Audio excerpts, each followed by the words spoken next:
My name is Duding, aka Knuckledew. And Knuckledew, where are you from? I'm from Tampa, Florida. Which was your Final 8 competitor? Gamerby from Taiwan. He made us to grand finals. Gamerby was one of the few players that I did not put much time into, so that's all on my mistake. For 2016, you're going to kick his ass, right? I'll do my best.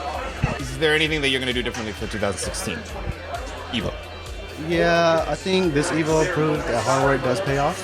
Just gonna keep working hard until I get the results that I'm satisfied with. Knuckledew, America's greatest hope to win EVO 2016. Crack Fiend, what did you think of this finals event as compared to the other events? Let me put it in one word: phenomenal.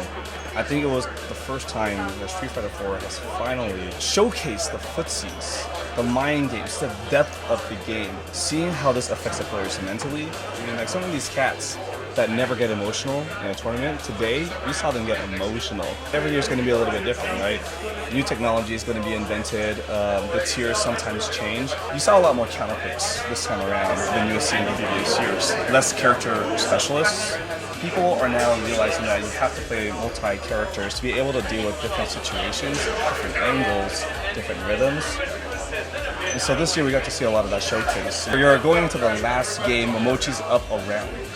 Accidentally pauses, and there's this whole discussion that goes on for about 5 to 10 minutes about whether he should keep the round or not.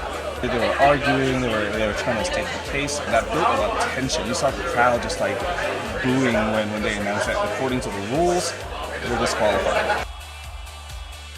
That's what you want to see in the grand finals. You want to see that tension. You want to see that. Arcade Shock Hell Pockets. Remember the sponsor for that, because it's going to come in handy later on when people find this video. I am a long-standing member of the FGC, both playing, commentating, and, opinions and shit. Currently, I commentate Guilty Gear Exard, which a lot of people are salty about, because apparently they don't know I play Guilty Gear. I've been playing that shit since '98. They don't know about me because I'm older than them.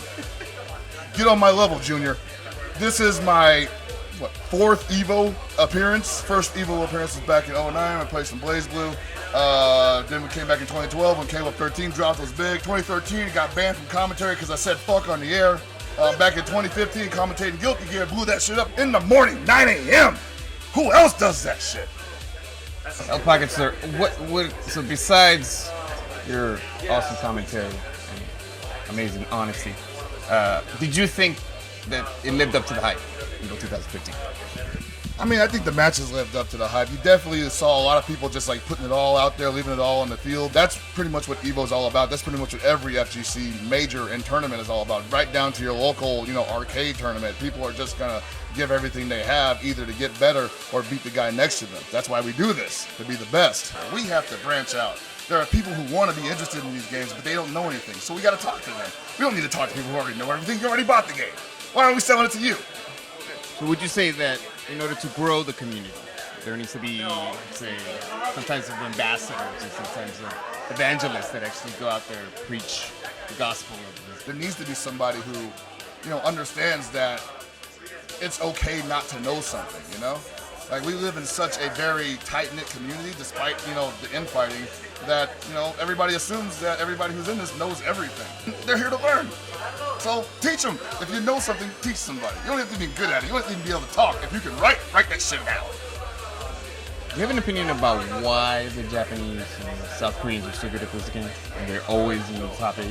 Well, that's another beast entirely. I think it's mostly because they actually still have a healthy scene where they can still bounce, tech and ideas off each other, either through gameplay or even talking to each other. I think communication in the FGC has improved drastically over the last 10 years, and we're just now starting to discuss things that, we just ignored previously. There's still some friction there between, whose boy is better than whose boy, but at the same time, I think tech's being shared, and they're starting to come out of their shell a little bit. As long as the crowd show up, as long as the players show up, I'm always going to yell. You got any opinions about Crack Fiend? Some guy on Twitter. Crack Fiend's all right, when... I remember him when... No, I'm not going to do that. I got some opinions about it. My opinions on Crack Fiend are not even controversial because everybody knows this shit. Crack Fiend is one of the coolest guys in NorCal, one of the OGest of the OGs in NorCal by today's standards. He's still a young guy. He's still learning, but we're trying to teach him the best we can.